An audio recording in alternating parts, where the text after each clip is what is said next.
What's up? What's up? What's up? Just thought I'd do a little pregame stream before MLC.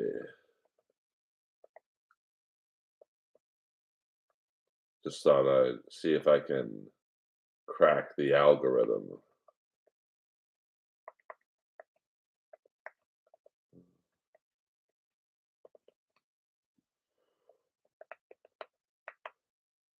Scoola. I'm just doing this until MLC comes on the air. This might be the very shortest stream in the world. Hello.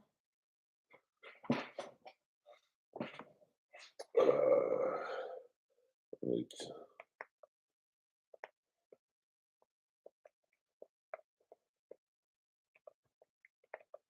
Just checking in. I'm respectful of Kevin Brennan. So as soon as he starts, I'll stop. Yeah, I mean, we're just, everyone's, you got to pick your times to stream, and it's streaming is the new way for stand-up comics to make money and not have to leave their home. What's up? What's up, the mayor? Just to let you guys know, as soon as Kevin Brennan starts his stream, I stop. Oh, that's okay. And I'm not trying to take viewers away from Ray. I don't want to take viewers away from anybody, to be honest with you. Um, I was just bored and the caffeine's kicking in. Yes, I don't completely understand why. Hello, Michaela. Send me a DM on Instagram what you look like, but I'm assuming you're good looking. I don't know what um, the beef is with Melton and Kevin. I mean, Melton is an OG of the podcast world, so uh, and Kevin is the top dog right now. So it's one of those things that I'm not really. Thank you, Officer Gonzalez. I'm not really in on the shtick. I don't know why. I think Melton and Kevin are like pro wrestlers. They're just they're friendly, but it's beneficial if they go at each other from time to time. Because it's really no fun if two guys get along. Like, that's why, frankly, I'm not that funny, or whatever you want to call it, on Dabbleverse podcast. Because I don't go after people unless I have a beef with them. And really, the only person I have a beef is with Jeff, and it's a pretty one-sided beef. Because if you notice, Jeff never comes at me because he knows I've said the truth. So, and no, I won't be on the Tom Brady roast. Anything that Jeff is on, I want nothing to do with. I don't care how much it could help me. Now, I'm not gonna lie, I haven't been asked either. Um, so, um, you know, but I would not. If someone just messaged me, "Hey, would you do the Brady roast if you were asked?" I'm like, "Nope." I stand with my thoughts. And there's a big difference when you don't talk shit, you talk facts.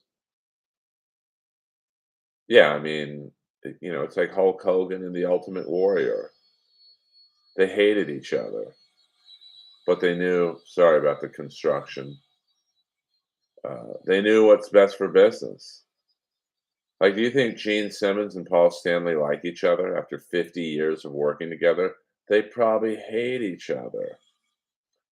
But they know that they make more money with each other. It's like my favorite band, Rat, which this sign is modeled off of. Those guys hate each other.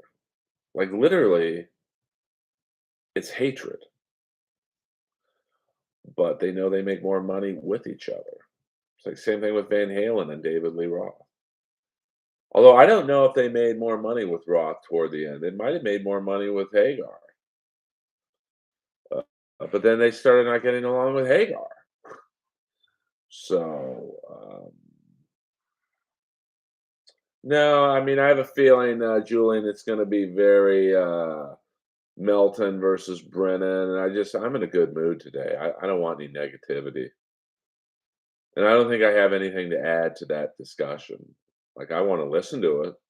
And as soon as Kevin's on, um, I will do what I'm doing and listen. Kevin's really the only one, along with Melton, that I still listen to. And I'm going to stop being guest on people's podcasts because it doesn't really do anything for me. I got to start building my own streams and brand, and it doesn't really help me. Anytime I go on MLC or Ray's thing, I don't pick up one follower. I picked up more followers doing my thing than anything. Do you think that Cinderella gets along? Well, I think they were dysfunctional, but I also think that like Fred Coury, the drummer, he makes more money scoring films and TV shows than he ever did in Cinderella. And obviously Jeff LaBar has recently passed away. I think Eric Brettingham he's a bit of a rogue musician. Like he doesn't want to be in the drama. And Tom Kiefer, he does basically what Piercy does. He goes on the road and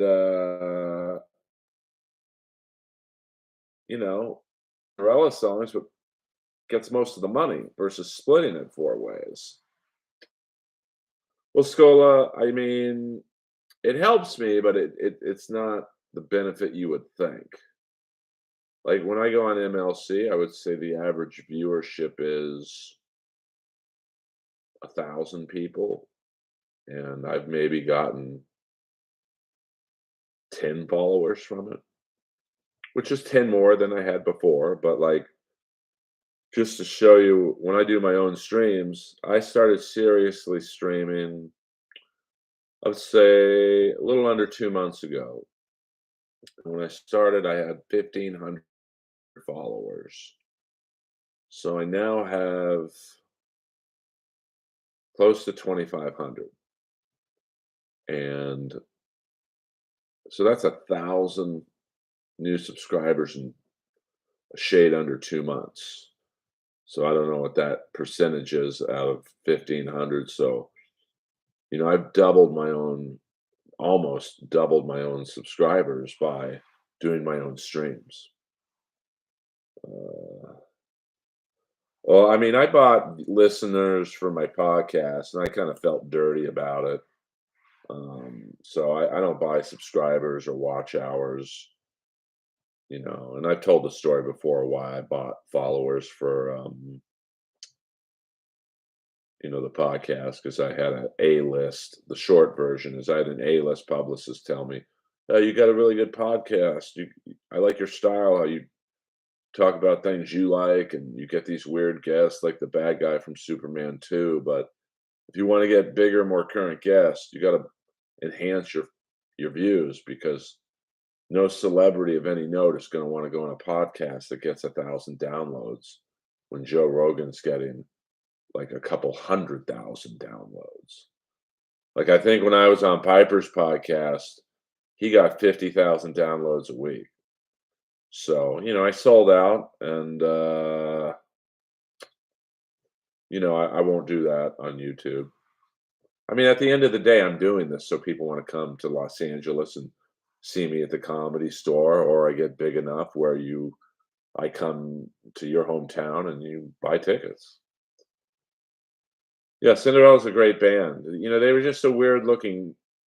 They weren't the best looking group of 4 guys. I mean, they weren't ugly, but, you had the Poisons, the Def Leopards, the Rats, the Kisses, and Bon Jovi, and Cinderella just almost looked grunge compared to those guys. Yeah, I mean, that's why, when I bought the reason why I felt bad about buying fake followers was for my podcast was, well, I want people to come to my shows. Because at the end of every podcast, I'd be like, "Hey, I'll be at the Comedy Store Monday night," or whatever, and then all the new listens are fake bots. It's kinda pointless.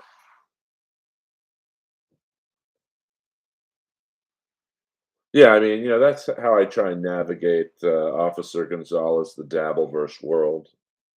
I'm friends with everyone. I mean, I don't know Carl, I've never talked to him. I think I've spoken to, Steel Toe maybe twice on DMs on Twitter. No beef with him. I mean, I just stopped watching him or them, I should say, because the constant begging for money is just, listen, it works for him. He's making a living at it, but I just as a fan or a listener, I just don't like it. And he's not the only one that does it. And I'm pretty close to getting super chat and super stickers or whatever they're called. I can guarantee you this: I will never ask you for money. If you want to do a super chat or a super sticker, whatever, I'm not going to refuse it. And it's not a donation. I don't need the donation. It's more of a thank you for being a 25-year comic and, you know, thank you. I pay for all my music. I pay for, all the pay-per-views. It's out of respect of the artist. You know how many illegal Russian websites I could watch MMA on? I pay every time I want to watch a UFC pay-per-view. Well, Hawkeye, I don't like telling anyone how to conduct their business, but it is exhaustive.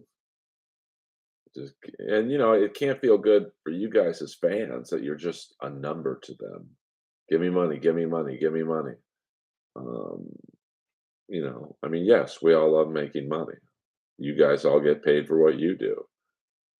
I mean, stand-up comedy is a weird business from the standpoint of,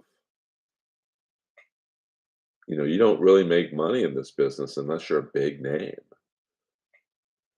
So Melton and Kevin have really shown every comic, myself included, a way to make good money by building up an online fan base. And, people, if you provide a funny enough content, they pay you for it. I mean, I used to listen to Steel Toe a lot, to be honest with you.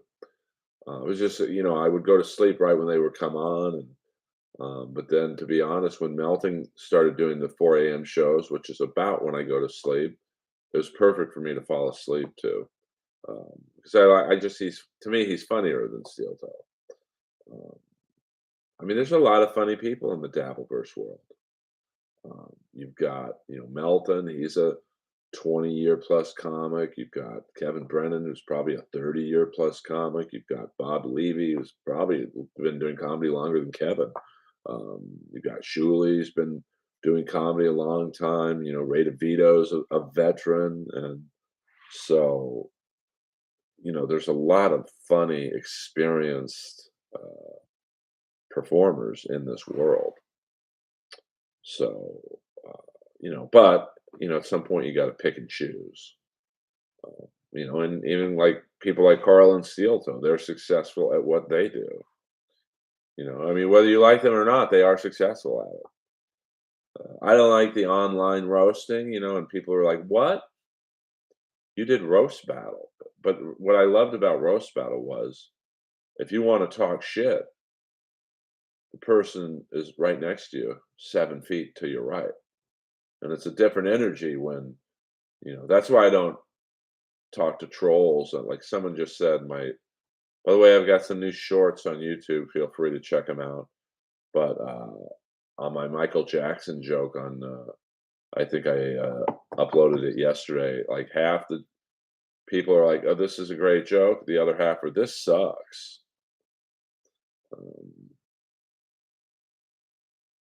no, I know. That's why I said that way. Like I used to fall asleep to Art Bell, Coast to Coast. He was great. And Art Bell was like one of the original radio trolls. Like he would totally play along with people. I remember one time. Thank you, Alex Watts. I remember one time some guy said Al Qaeda shot the space shuttle out of the air with a laser beam, and Art Bell was like, "Yeah, I think you're right. They have the technology," and it's really winding this guy up.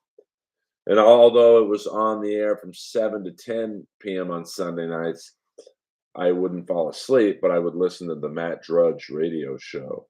And then Art Bell would come on right after him. So it was a great way to wind down on a Sunday night. Matt Drudge was a great troll because obviously he's gay in real life, and I don't think most of his fan base knew.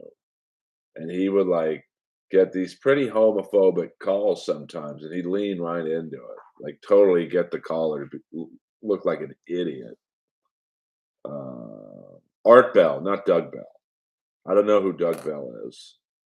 Um, but I'm just waiting for Kevin to come on.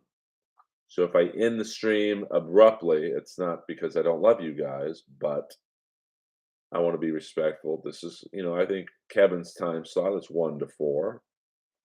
We all know that. And I've got some errands to do. And, I think I'm going to do another stream tonight where we watch. Oh, see, I don't listen to Jim and Sam. Not because I don't like them, but I'm an LA guy, so I mean, I guess I could listen to that on the internet, but I I'm a little out of the loop on New York comics and their stream or radio shows. Like I never listened to Opie and Anthony.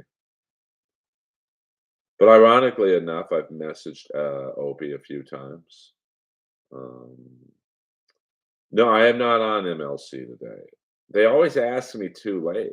Like, I'll get the link at like 2 o'clock. Hey, come on. It's like, just give me a day's notice. Hey, would you like to come on tomorrow? Yeah, no problem. Um, I mean, I like Sam because we bond over wrestling. Like he's as big of a wrestling fan as I am. So, Jim's always cool to me. I think the last time I did Kill Tony, it was me, Jim, and Sam. And I think it was the last time because this is when Allie McCoskey was on. This is pre-allegations now, and she was talking about two comics taking her to Tijuana, and I quipped, "Was it Dalia and Callan?" And like Tony kicked me under the table, and he's like, and that clip is on YouTube. He's like, "Well, I guess there goes those two guests," but he probably should be thanking me. I'm always ahead of the curve. Um, so yeah, I wouldn't even know how to listen to Jim and Sam, to be honest with you. And you are not slow, beloved chatter. Um, and which Kennedy rules, Alex Watts? Are you talking about my cousin, RFK? Now, a lot of people want to know how I'm related to the Kennedys. My aunt is Ethel Kennedy. She is my dad's sister. I mean, he doesn't have a chance at winning, but like, he'll definitely cost someone some votes. Probably Biden.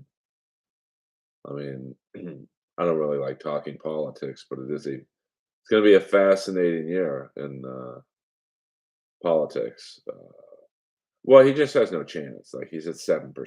When you see Trump at 50%, Biden's up there as well. But he'll be like the Ross Perot Steve Forbes of this election. I mean, I would love to see him on the debate stage. I think what hurts him is the conspiracy theories and the vaccine stuff. Uh-oh, I think Kevin Brennan is coming on. He is. It's out of respect. He is on. I love you guys. Thank you for tuning in. Tune in later tonight, where I'll be on the air.